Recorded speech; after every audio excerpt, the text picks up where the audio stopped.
You know that game Dustborn? It's got superpowers. Like you have canceling and you have bullying. But there is one leftist superpower that is not represented in that game. Hopefully, in an expansion or a DLC, I can suggest introducing cope and seethe. Like, that is the maximum superpower of the left. Because here you have an article which talks about woke losses. And this is due to the fact that in recent years, there has been a colossal failure in the Western entertainment industry, while we notice a rise in popularity from video games coming from Asia. And this article is not written for you, the gamer. This article is actually written for the publisher in order to try to gaslight them to keep hiring these consultants. Because you have consultant companies that are working on project after project, tanking them and destroying and ruining them financially. And for some reason, the consultants are never to blame. In fact, they still get jobs.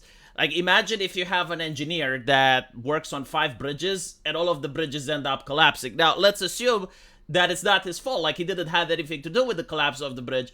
But simply the fact that he is this level of unlucky would definitely affect his employment chances in the future. So this is where the gaming journalist press is coming in to use their authoritative power and to, I guess, like, tell to their 2 viewers, to their 5 people that are subscribed to their publication, that actually, no, like, the woke ideology has nothing to do with the failure, right? So the ideology that's all about censorship, that's all about not promoting the best person for the job, and instead of including race-based nepotism, the ideology where it's all about having disdain for the customer, not caring what the customer likes, not making any polls or survey in order to see what the actual customer likes, and just using authoritative sources of people who don't even like video games. Yeah, that has nothing to do with why the Western industry is failing. And what's interesting is that, again, like, they didn't make a poll or a survey, right? Like, they're not actually asking the gamer. Like we're talking about video games where the technology exists. Like, there's nothing stopping Ubisoft from having a survey where their own player base would basically answer. It's like, why don't you like our games? Is it because the aesthetics? Is it because the story? Is it because the gameplay, right? And then you would actually have the numbers, and you could genuinely see whether the content creators on YouTube with their millions of subscribers are completely insane, or is it the journalists with their 2 viewers that have a point in the matter. So, anyway, they're not going to do that because they know the reality, right? Like, it's plainly obvious that there has been millions of people very vocal about it. Again, we live in the age of technology. Like, you can go on Facebook, you can go on Twitter, you can see the face of the person, you can see their information, and you can see their opinions on why they're not buying the new games. But according to the journalist, right, so the reason Suicide Squad failed, which, yeah, it's absolutely a woke version of the Arkham universe, where you have Harley Quinn lecturing the Batman and saying, no, actually the Batman is wrong because he is bullying criminals. Like, I'm sorry, no other ideology on Earth would view it as such besides the social justice one. So this is just like one point. But apparently Harley Quinn was conservatively dressed. It's like, no, the problem isn't that she was conservatively dressed. You removed her tits, you removed her ass, you made her jawline masculine, you androgenized the character. And again, only woke ideologues are doing this because they want to erase femininity. And they want to erase masculinity as well. When it comes for masculinity, the guys hide behind the women, the guys are usually bumbling idiots, they're incompetent, and the women are the ones that are in the forefront. They're aggressive, they're oozing with toxic masculinity. And when they remove femininity, they remove the word female. Instead, they add body type A, body type B. They androgenize the characters. And they also shame people who are heteronormative and just like straight sexuality. So in the case of Kill the Justice League, there is a scene where Harley Quinn is basically seeing her old outfit and she's disgusted by it. She hates it, right? So in other words, the message from the writers who are using Harley Quinn as a VTuber in this situation is to basically say that if you're a heteronormative man who likes sexy, attractive women, there is something pathologically wrong with you. Like, you need to get help. You need to get fixed. You need to become queer. So this is why people don't like this. Like, it's not entertaining. It's not fun. It's not cool. It's something that we already heard in thousands of other games. We have been lectured about. We know what you think. It's not that we disagree with you. We think that you're insane. So this is why people didn't like it. The game also has pride flags. It's got the consultant agency named Sweet Baby, right? So like all of these things put together. And the fact that the game was a buggy mess, didn't work on launch. It charged people more for early access, but they couldn't play the early access. Like there is no saving this game. Like even the fact that you have a shred of common decency means that you shouldn't write this article. There is no way touching this product and saying that, oh, this was in any way salvageable. But again, you have the video game journalist, which said that Suicide Squad failed mightly because it was a live service game after Rocksteady had made its entire fan base devoted to single-player superhero offerings. Like, look at this level of cope, right? So first of all, the main problem is the authoritativeness. Like you're flat out stating that this is the case while providing no evidence. At least my evidence are the content creators with millions of subscribers pointing this stuff and then going into the comment section and seeing that everyone agrees. You could have made a poll or a survey to show that this isn't the case, but again, you're not. So you're just saying, oh yeah, it's because it was an online thing. If the game was actually good, if it was amazing, people wouldn't care.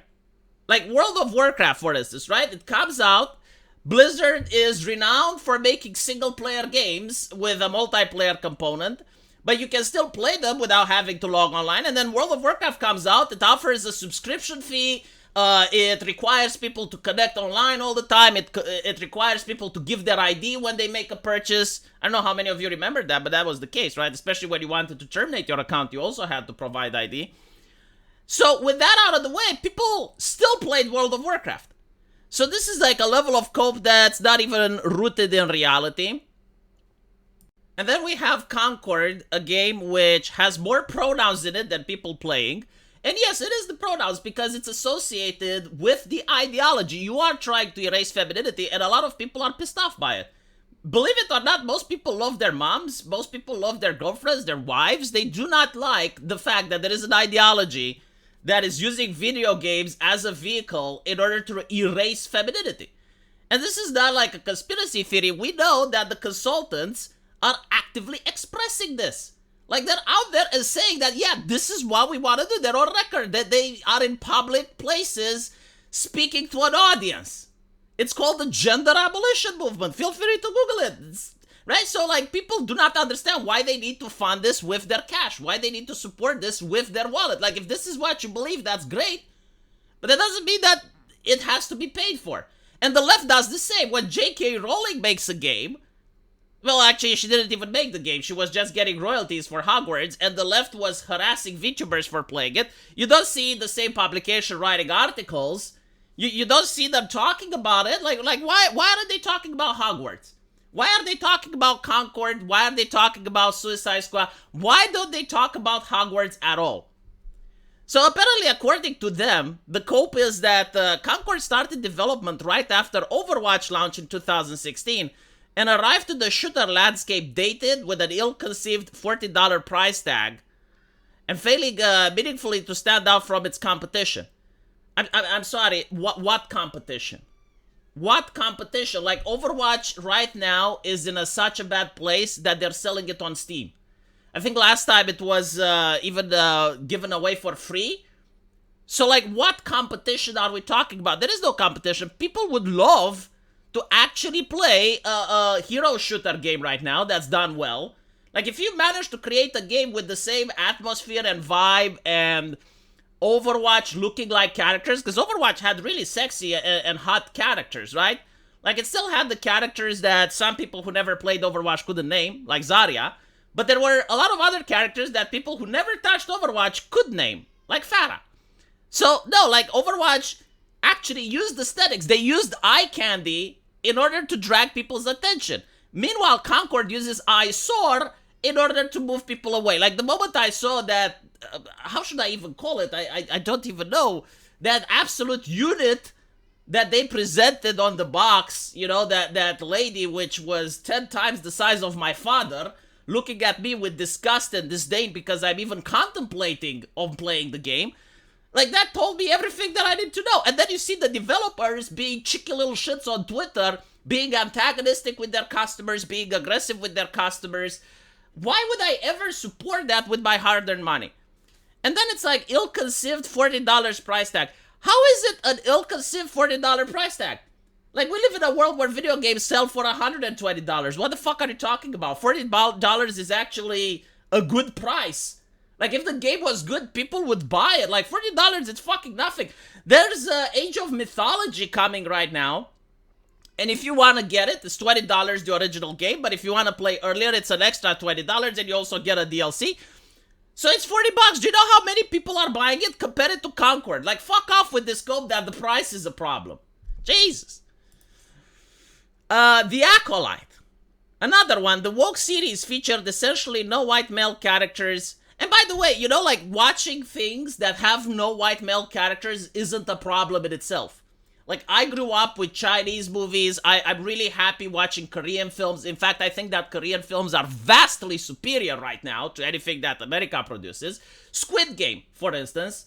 The Kingdom, another example. Train to Busan, right? Like, the Koreans are creating now vastly superior products than the Americans. There's not a single white person in it. And yet they are a lot more enjoyable. The reason that I hate when Hollywood, and Disney specifically, is making a TV show with no white people is that I understand the reason behind it, right? Like, for the Koreans, the reason is that they're in Korea, they're going to hire Korean actors. Like, it makes sense. For Disney, they're in the United States, they're going to avoid hiring white actors because they are woke. And because the message is that they are racist as fuck. So why would I support racism with my money? In fact, there are statements coming from Disney and other places where they say, yeah, we're not going to hire white men.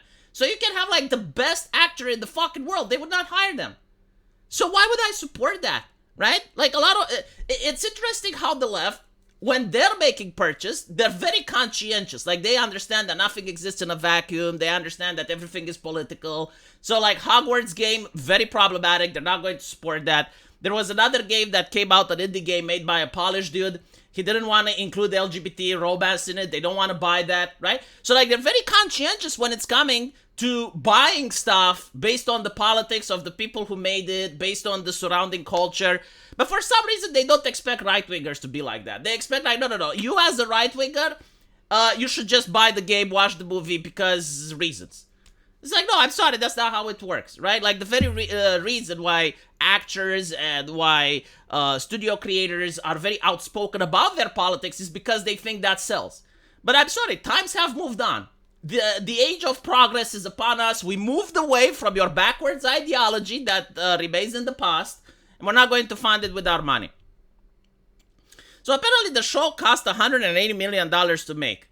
It was the least watched Star Wars show, which is not a surprise given that it was trying to tell a story with wholly original characters and no connection to the Skywalker era. Dude, it had fucking hip-hop music in the credit scenes. Are you insane? Like, yeah, if you take an IP and you make something that has nothing to do with that IP when it comes to the spirit and the soul of it, why would you expect people to watch it? But it's not only that, like, this just adds to this. Like, this doesn't exclude this. Like, these things go together on why the show wasn't watched. Like, both of these are true. Every time people said it broke canon, upon closer inspection, it did not, in fact, broke canon. It doesn't matter, alright? Like, if your writing is in such a way that people think that you broke canon, and this is, like, the majority of people, you're the problem. No, seriously, it is what it is. So, they're not happy with just saying why woke titles failed. They also have to say why non-woke titles are succeeding. Because, again, this article is not targeting gamers. It's actually targeting the investors, the publishers. They're trying to say, no, everything is fine. Keep doing it. Keep losing money. Just keep the gravy train going a little further. Just keep giving money to these consultants. Don't change anything. Because, like, you don't understand. Like, these are just one-offs. You know, it just happened that it was a bad 2 years. Like, all these games that are coming up, there's nothing connecting them. It's just like, oh, well, this game didn't work because of this. This game didn't work because of that. Now, let's look at the game that worked. Oh, well, it's also not because of wokeness. It's other reasons. So, Stellar Blade, right? The game was a big hit for AAA newcomer Shift Up because it embraced the idea that real gamers want attractive women in their games, and they were provided plenty of fan service and outfits to fulfill that desire. This is actually supported by evidence. All the video games before 2016 had this shit in it. Mass Effect had this shit in it. Neverwinter Nights had this shit in it. Baldur's Gate, like, we can just go on and on. Tomb Raider, like, this is what works. Systemically, like, we notice that eye candy attracts people to the product. Eye candy just makes people shut off their brain and they look at the product. So, why is it that you decide to stop doing it? What ideology tells that, no, actually, eyesore is what's going to sell the product? And by the way, even another example is Nikkei. The same company is making a phone game. No one on earth would expect that a phone game would get more sales than AAA games, than Concord, for instance. But it does. And what is Nikkei? A very simplistic game, barely any gameplay, but people enjoy it. Why? Because of the fan service. And also the interesting story. Because, like, woke people cannot tell good stories. Like, tell me a woke story that you can see yourself enjoying and then see yourself with your kid watching it 10 years later. I can't think of any. Like when they, even when they take things that are already made, like Pinocchio, Snow White, and all, the woke just take it and make the story shit to the point where the original is still better. So anyway, reality, Starblade is a solid action game on the whole and reviewed well among game journalists. First of all, game journalists were absolutely livid of the fan service. Game journalists tried underhanded tactics to cancel this game over, that picture on the wall with the hard R controversy. And finally, these things go together. Like, you don't have to choose either or. You can have a game with fan service and also be a solid action game. This is literally what people want. This is literally what they desire. Just give them the eye candy and also have good gameplay underneath. Why is this hard to accomplish? Helldivers, a game about killing bugs and bots and without woke agendas. It was a celebration, kind of patriotism the left fails to embrace. The entire game is based on Starship Troopers, a very famous skewering of those very concepts. Journalists scored the game at 82, possible game of the year, blah blah blah. I'm sorry, you don't understand Starship Troopers. Like, there's already a lot of videos and essays on why Starship Troopers is not what you're claiming to be. But all in all, I would say the reason Helldivers was popular is because, yeah, like, they didn't put in the woke nonsense. They didn't have the eyesores. The game isn't preachy. It's not trying to lecture the player as if educating them. It doesn't get the developer to feel as if they're on top of you. And the moment the game started going woke with censorship, and they're like, oh, connect it to your PlayStation Network account so we can harvest your data and better moderate your ass, that's when the game went to shit. Again, I have evidence to back this up, that gamers stop enjoying woke products, and the biggest component of wokeness is the censorship. Like, that, you cannot have wokeness without censorship. It's impossible. Like, no forum, anywhere. It just doesn't exist. Because wokeness is so retarded that you need censorship in order to prevent people from contradicting it. So, the moment people see censorship, especially in their entertainment, they're not going to support the product. There is a level of censorship that people put up with, of course. But it's like linking your game to a Sony account, go fuck yourself. No, absolutely not. I love how they're not talking about the price now, the $40, the competition, and now is that the game succeeds mainly because it's a well-structured looter with meaningful progression systems. Yeah, why is it that the game with more pronouns than players in it, Concord, why is it that it's not well-structured and meaningful progression, huh? Why is that? Oh, right, because you keep firing creative people. Because you go on creative people's timeline and you notice that they're not part of the in-group. They may have said something racist 10 years ago, so you fire them.